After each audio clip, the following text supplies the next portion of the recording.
మన ప్రభువును రక్షకుడైన యేసుక్రీస్తు నామమున గుడ్ సమర్థన ఆర్మీ కుటుంబ సభ్యులైన మీ అందరికీ శుభాభివందనాలు. దేవుని యొక్క మహాకృపను బట్టి గతించిన వారమంతా దేవుడు తన కృప చేత మనల్ని కాపాడి మన బ్రతుకులో మరి యొక్క పునరుద్ధాన దినము దయచేసి ఆయన సన్నిధానంలో ఆయన బిడ్డలుగా ఆయన నామాన్ని ఘనపరచడానికి, స్తుతించడానికి, ఆరాధించడానికి, మరి ముఖ్యంగా దేవుని యొక్క వాక్యముతో మన జీవితాలను సరిచేసుకోవడానికి దేవతి దేవుడు మనకు అనుగ్రహించినటువంటి యొక్క కృపను బట్టి మనమందరము కూడా దేవతి దేవునికి వందనములు, స్తుతులు, స్తోత్రాలు చెల్లించవలసిన వారుమై ఉన్నాము. దేవుని యొక్క కృపలో మరి నేటిలోని 2వ ఆదివారంలోనికి మనం వచ్చి ఉన్నాం. అలానే ఫిబ్రవరి నెల చివరి వారంలోని కూడా మనం వచ్చి ఉన్నాం. ఈ లెంటులోని 2వ ఆదివారం కొరకు ఏర్పాటు చేయబడినటువంటి లేఖన పాఠ్యభాగంలో మనం పరిశీలించినట్లయితే పాత నిబంధన పాఠ్యభాగముగా నిర్గమాకాండ గ్రంథము 33వ అధ్యాయము 17వ వచనము నుండి 23వ వచనం వరకు, అలానే పత్రికా పాఠ్యభాగముగా పరిశుద్ధుడైన యోహాను రాసినటువంటి పత్రిక, మొదటి పత్రిక 2వ అధ్యాయము 12వ వచనము నుంచి 17వ వచనం వరకు, అలానే సువార్త పాఠ్యభాగముగా పరిశుద్ధులైన లూకా రాసిన సువార్త 10వ అధ్యాయము 17వ వచనము నుండి 20వ వచనము వరకు ఉన్నటువంటి పాఠ్యభాగములు మనకు ఈ వారము లేఖనాంశములుగా లేక పాఠములుగా ఇవ్వబడి ఉన్నవి. ఈ పాఠములను ధ్యానం చేయడానికి పరిశుద్ధాత్మ దేవుని ఆత్మ నడిపింపు సహాయాన్ని కోరుకుందాం. కృపయు కనికరము గల ప్రియ పరమ తండ్రి, వందనములు, స్తుతులు, స్తోత్రులు నాయన. దేవుని కృపను బట్టి గతించిన వారమంతా నీ రెక్కల చోటున మమ్మల్ని కాపాడి సంరక్షించి నీ సన్నిధానంలో మరి ఒక్కసారి నీ బిడ్డలుగా మేమందరమును చేరి నేను స్తుతించి గణపరిచి ఆరాధించడానికి మీ యొక్క వాక్యముతో మా జీవితాలను సరిచేసుకోవడానికి మీరు మాకు ఇచ్చినటువంటి కృపను బట్టి వందనాలు చెల్లిస్తూ ఉన్నాం. కొద్ది నిమిషము నీ వాక్యమును ధ్యానింపనటుండగా నీ ఆత్మతో నన్ను మమ్ము నింపి నడిపించండి. నా నోటి మాటలు, నా హృదయ ధ్యానము నీ దృష్టికి అంగీకారములుగా చేయమని, మహిమ పొందుకోమని నీ ప్రియ కుమారుడు మా రక్షకుడైన యేసుక్రీస్తు నామమున ప్రార్థించి వేడుకొనుచున్నాము తండ్రి, ఆమేన్. ఈ లెంటులోని 2వ ఆదివారం వరకు ఏర్పాటు చేయబడినటువంటి ఈ 3 లేఖన పాఠ్య అంశములు మనము పరిశీలన చేసినట్లయితే దేవుడు మనతో సూటిగా మాట్లాడుచున్నటువంటి విషయం ఏమిటి అని మనం ఆలోచన చేస్తే, ఎవరు నిత్యము ఉండేవారు, ఎవరు నిరంతరము ఆయనతో పాటు ఉండేవారు అనేటువంటి వాక్యాన్ని దేవుడు మనతో మాట్లాడుచూ ఉన్నాడు. పాత నిబంధన పాఠ్యభాగము మనం ఆలోచన చేస్తూ ఉన్నప్పుడు ఈ నిర్గమకాండ గ్రంథములో మోషేతో దేవుడు మాట్లాడుతున్నటువంటి విషయాన్ని, మోషే దేవుడితో మాట్లాడుతున్నటువంటి సందర్భాన్ని మనం ఆలోచన చేస్తూ ఉంటున్నప్పుడు వీరిద్దరూ కూడా మరి మంచి స్నేహితులుగా మారారు.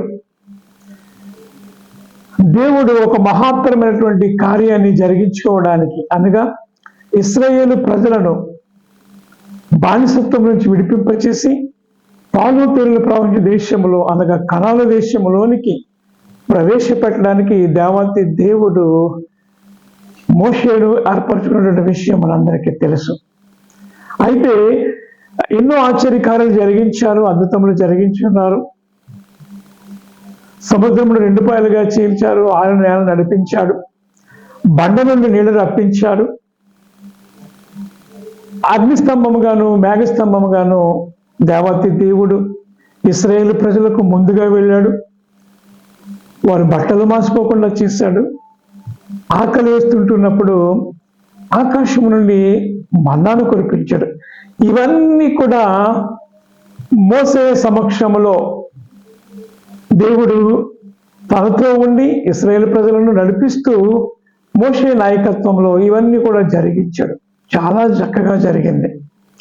అయితే ఒకనొక సందర్భం వచ్చినప్పుడు ఇశ్రాయేలు ప్రజలందరూ కూడా దేవునికి దుఃఖమును, కోపమును, ఆయాసమును కలగజేస్తూ ఉన్నప్పుడు కూడా దేవుడు కోప్పడ్డం, మోషే మళ్ళా ప్రాధేయపడ్డాయి.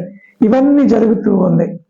ఒకనొక సందర్భంలో నువ్వు నాతో రావా, ఇశ్రాయేలు ప్రజలతో రావా అని మోషే దేవుడిని అడుగుతూ ఉన్నప్పుడు నేను రాను అంటూ ఉన్నటువంటి మాటను జ్ఞాపకం చేసుకుని, ఆ సందర్భాన్ని జ్ఞాపకం చేసుకుని, నీ మహిమను నాకు కనపరచు, నీ ప్రభావం నాకు చూపించు అనేటువంటి మాటను ఈ మోషే దేవుని అడుగుతుండే, నేను చూడాలి అని. అప్పుడు మోషేతో దేవుడు మాట్లాడతాడు, అరే బాబు, నీవు నన్ను చూడలేవు, నీవు మాత్రమే కాదు కానీ ఏ నరుడు కూడా నన్ను చూడలేడు అనేటువంటి మాటను చూస్తూ ఉంటూ ఉన్నాం. నిజం, ఎందుకు చూడలేమంటే ఆయన సమీపింపరాని తేజస్సులో ఆయన మాత్రమే అమరత్వం కలిగినటువంటి వాడు, దగదగ మెరుస్తున్నటువంటి కాంతి కలిగినటువంటి వాడు. ఆ కాంతిని మనం చూడలేము.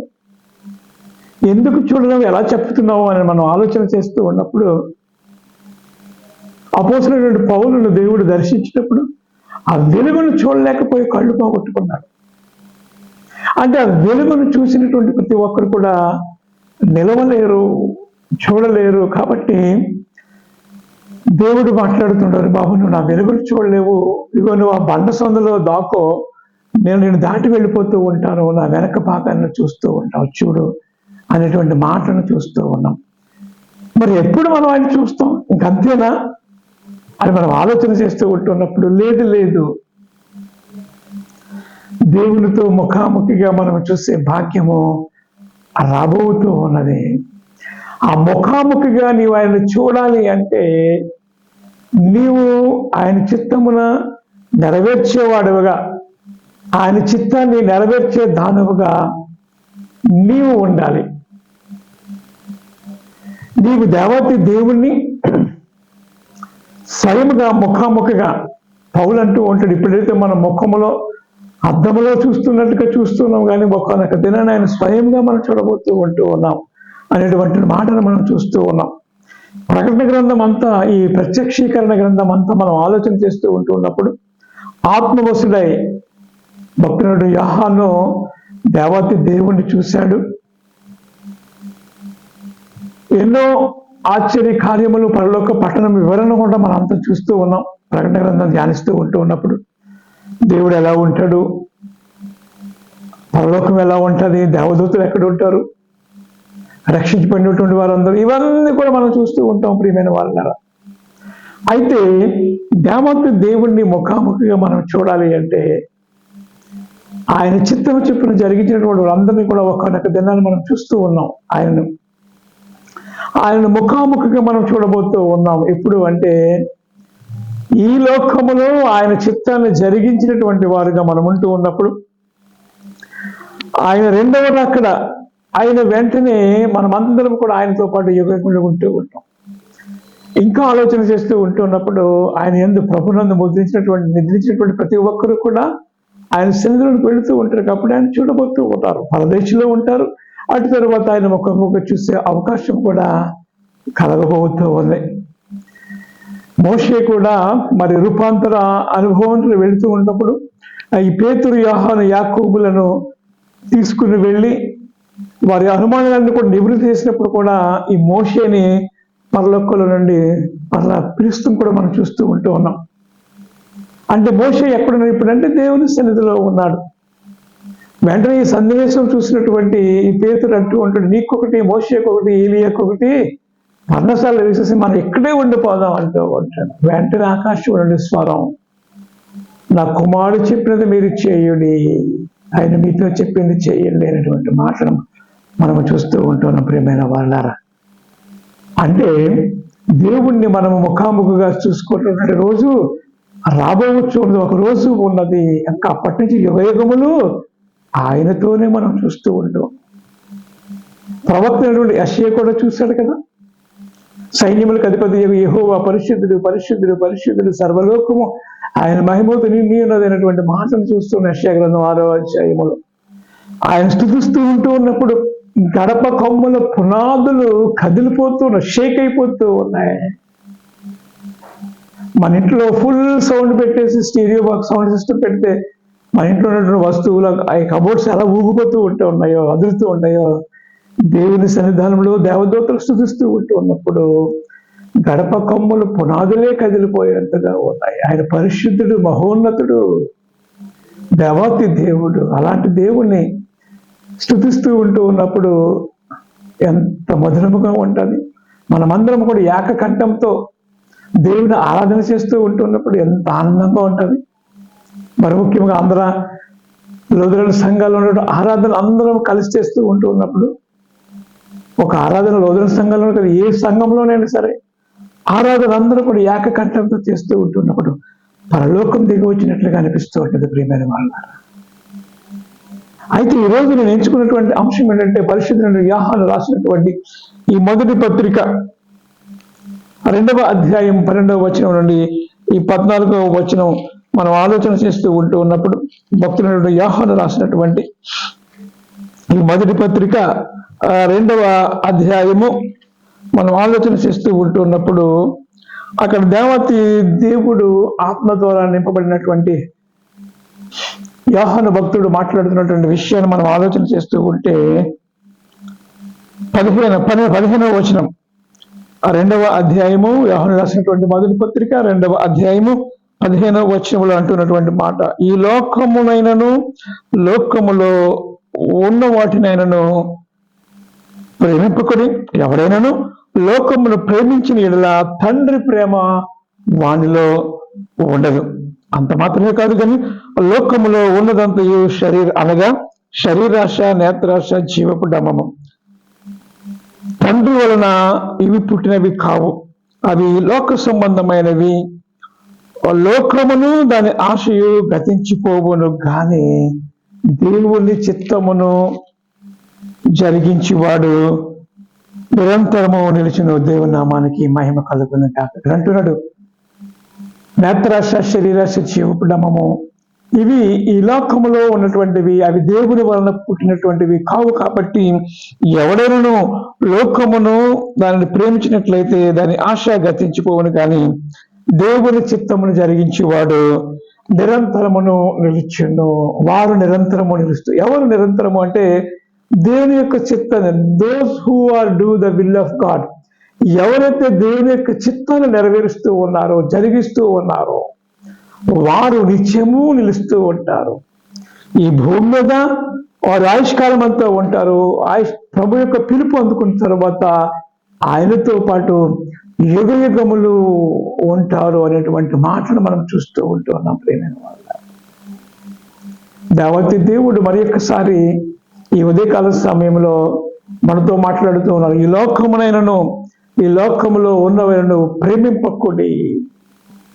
మనము ఈ లోకములో ఉన్నాము. ఈ లోకములో దేవుడు మనను వేరుపరుచుకున్నాడు. ఈ లోకములో ఉన్నప్పటికీ లోకములకు వేరుగా ఉండాలి అనేటువంటి మాటను జ్ఞాపకం చేస్తున్నాడు. ఈ లోక స్నేహము దేవునితో వైరమని మీరు ఎరుగరా. ఈ లోకములో ఉన్నదంతయు నేత్రాశ, శరీరాశ, జీవము ఈ మూడు కూడా ఏం చేస్తాయంటే దేవుని సన్నిధి నుండి మనం దూరపరుస్తూ ఉంటాయి. కాబట్టి దాన్ని మీరు ప్రేమించవద్దు. ఎవరిని ప్రేమించాలని? దేవుణ్ణి ప్రేమించాలి. Just like a lotus leaf, just like a lotus. తామర పుష్పము గురించి మనందరికీ తెలుసు. అది నీటిలోనే ఉంటూ ఉంటుంది, కానీ నీటిలో ఉంటుంది, నీటిని పీల్చుకుంటూ ఉంటుంది, నీటిలోనే పెరుగుతుంది, చాలా చక్కగా కళ్ళకి ఇప్పుగా ఉంటుంది, మంచిదే.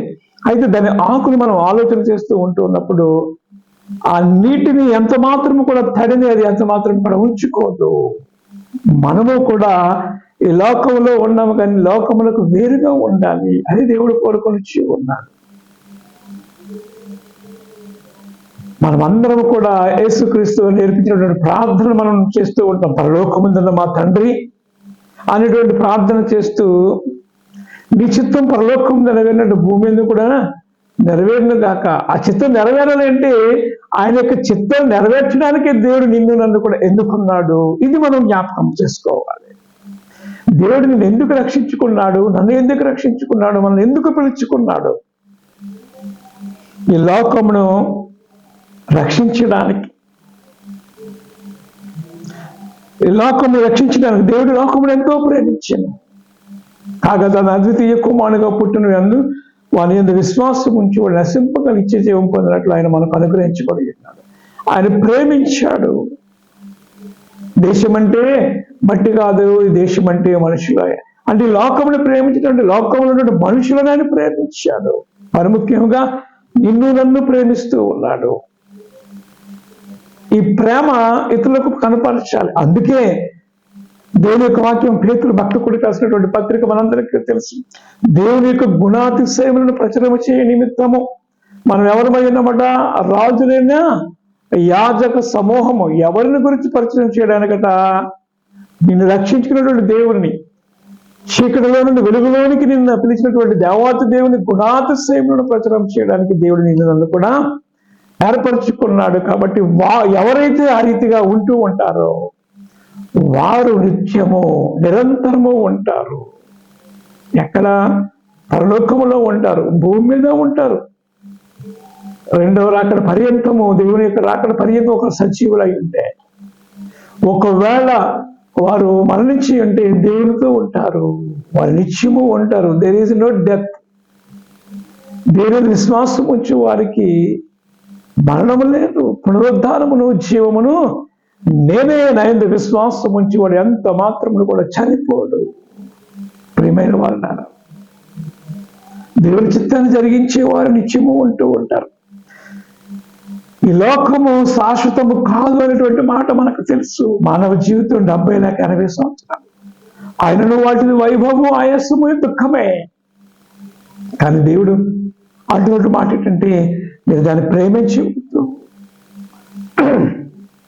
ఇంకా అంటూ ఉంటాడు కదా, ఒకడు లోకమంతయు సంపాదించుకొని వారి ప్రాణం పోగొట్టుకుంటే వారికి ఉపయోగం ఏంటి?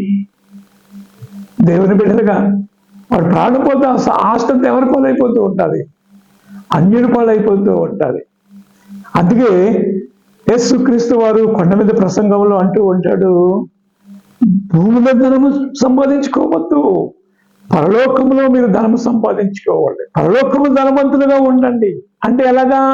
నీ ఆస్తిని, నీలో ఉన్నటువంటిది కూడా బేదలకు ఇవ్వాలి, ఇతరులకు ఇవ్వాలి, దేవుని పిల్లలకి ఇవ్వాలి, దశభాగం ఇవ్వాలి. బేదలు వచ్చినప్పుడు, పేదవాళ్ళని ఎదురవుతుంటూ ఉన్నప్పుడు వారికి ఇచ్చడం ద్వారా దేవుని నామాన్ని కనపరిచే వరకు ఉండాలి.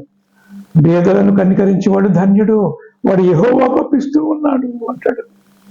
ఎవరైతే ఈ రీతిగా పనిచేస్తూ ఉంటారో బేదలకు సహాయం, వారు పరలోకం ధనవంతులుగా ఉంటారు. దేవుని యొక్క ధనవంతులుగా ఉండడం అంటే ఏంటి? ఇతరులకు ఇచ్చేవారుగా ఉండాలి.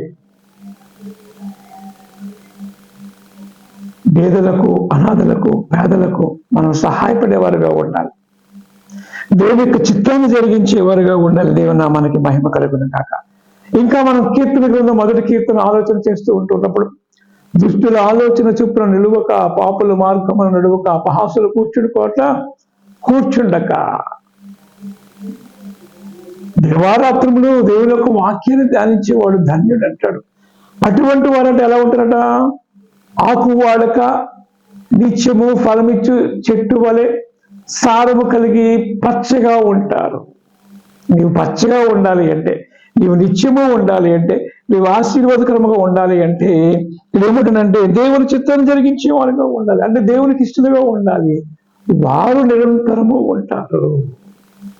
దేవుని యొక్క వాక్యం ఏమి తెలుస్తుందంటే, భూమి మీద ఉన్న భక్తులే శ్రేష్ఠులు, వారు కేవలం నాకు ఇష్టలు. ఎవరు ఇష్టలు దేవునికంటే? ఆయనకు భక్తి చేసేవారు, ఆయన వెంబడించేవారు. ఈ లోకములో నీవు నన్ను వెంబడించాలి అంటే నా శిలువను ఎత్తుకోవాలి. తల్లి నేను, తండ్రి నేను, అన్నదమ్ములను నాకంటే ఎక్కువగా ఎవరిని కూడా మీరు ప్రేమించకూడదు. Give the first priority to God. దేవునికి మనం అన్ని విషయాల్లో కూడా ఆయన వైపే చూడమంటూ ఉన్నాం.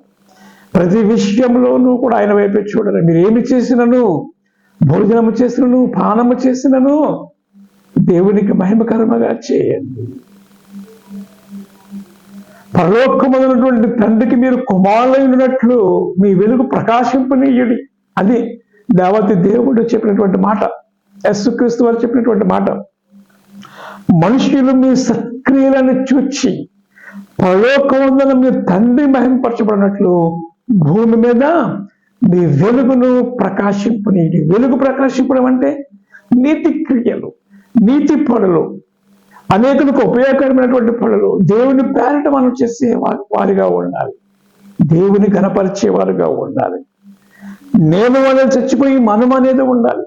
అన్ని విషయాలను కూడా దేవుని మీద ఆధారపడి దేవుణ్ణి చూపించాలి.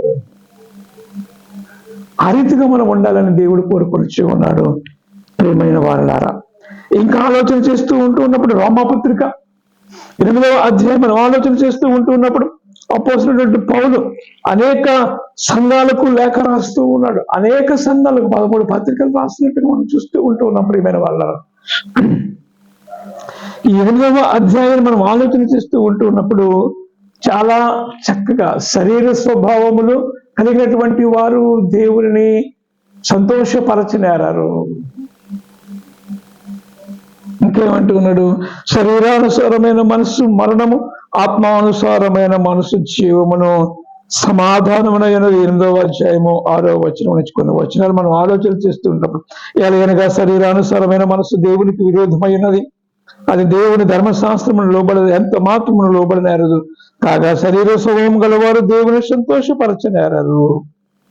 దేవుని ఆత్మ మీలో నివసించునేలా మీరు ఆత్మ స్వభావము గలవారే కానీ శరీర స్వభావము గలవారు కారు.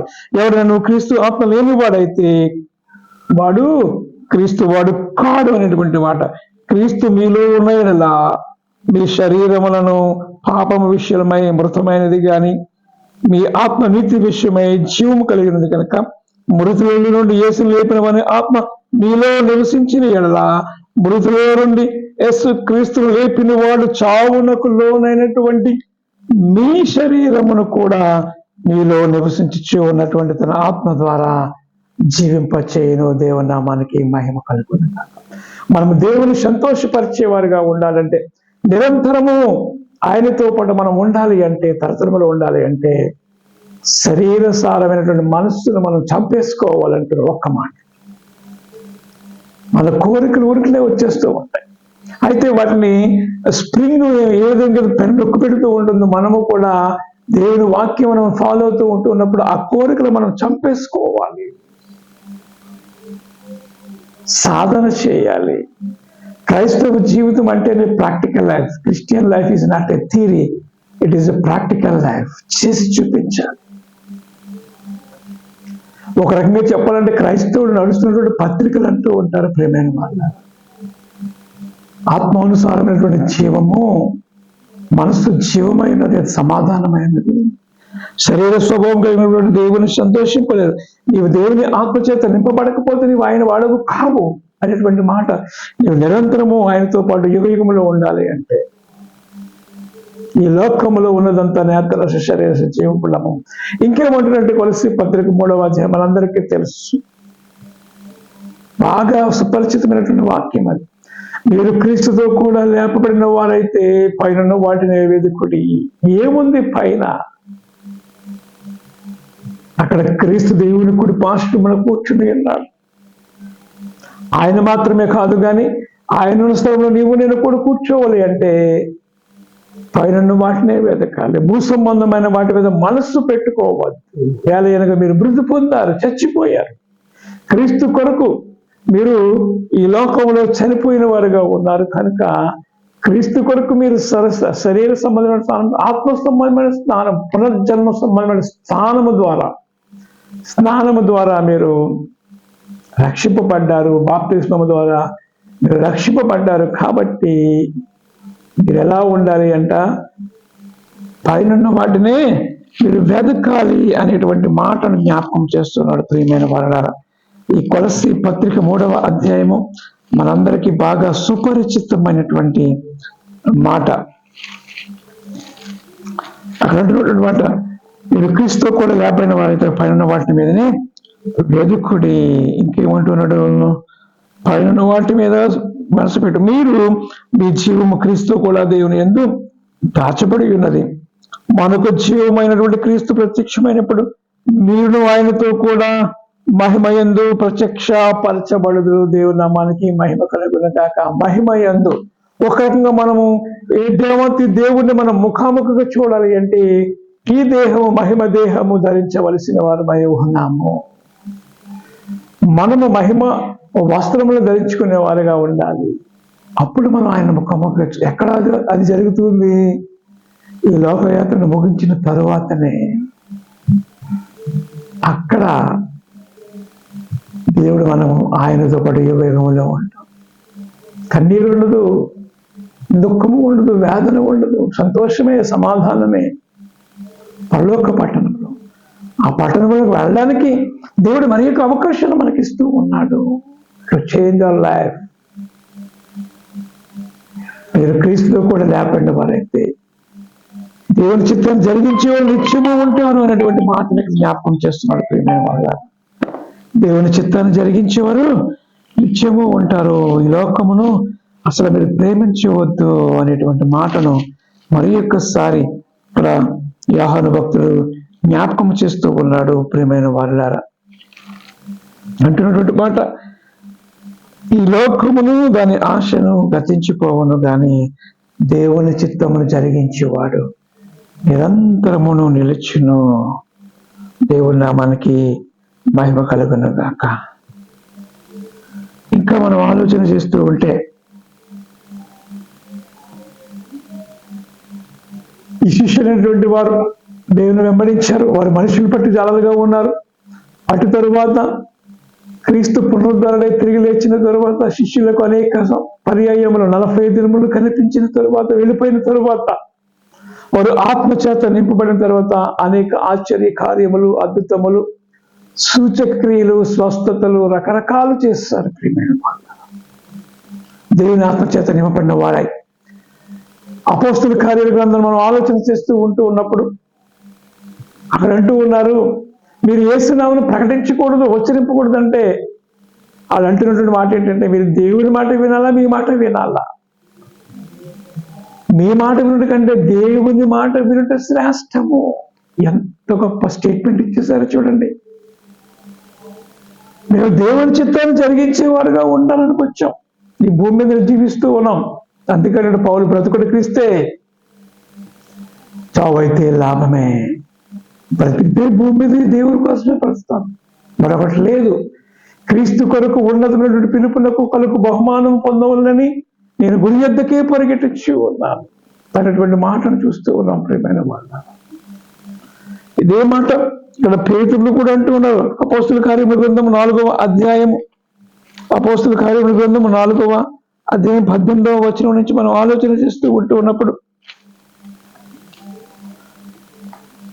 18 మీరు ఏ నామమును బట్టి, మీరు యేసు నామమును బట్టి ఎంత మాత్రము మాట్లాడకూడదని అక్కడ శాస్త్రులు, పరిచయులు వారందరూ కూడా వార్నింగ్ చేస్తుంటే వారు అంటున్నటువంటి, అందుకు పేతురును యోహానును వారిని తేరి చూచి, లేక వారిని చూచి, దేవుని మాట వినుట కంటే మీ మాట వినుట దేవుని దృష్టికి న్యాయమా?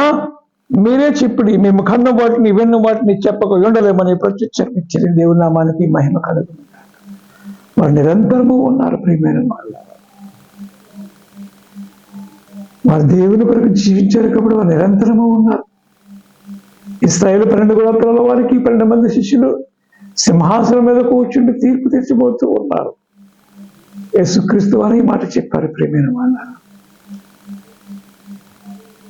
దేవుని బిడ్డలకు నీవు నేను కూడా దేవుని యొక్క చిత్తాన్ని జరిగించే వారుగా ఉన్నట్లయితే నిరంతరము ఉంటాము ప్రియమైన వాళ్ళ, నిరంతరము ఉంటాము.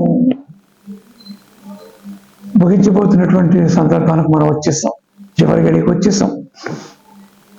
దానియేలు గ్రంథము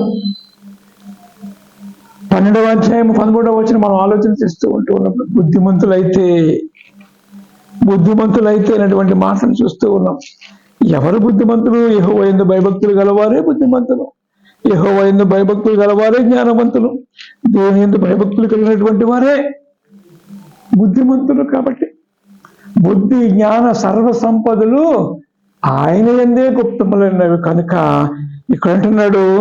దానియేలు గ్రంథం 12వ అధ్యాయము చూస్తున్నప్పుడు 13వ వచనంలో, బుద్ధిమంతులైతే ఆకాశ మండలములోని జ్యోతులను పోలిన వారై ప్రకాశించెదరు, నీతి మార్గమును అనుసరించి నడుచుకున్నట్లు ఎవరు అనేకులను త్రిప్పుదురో వారు నక్షత్రము వలె నిరంతరమును ప్రకాశించు ఉండెదరు. దేవుని నామానికి మహిమ కలుగును గాక.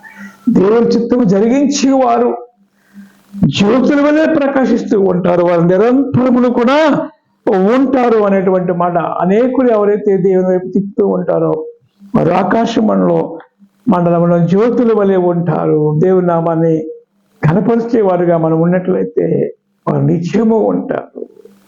కాబట్టి దేవుని బిడ్డలుగా దేవుని నామాన్ని కనపరుచుదాం.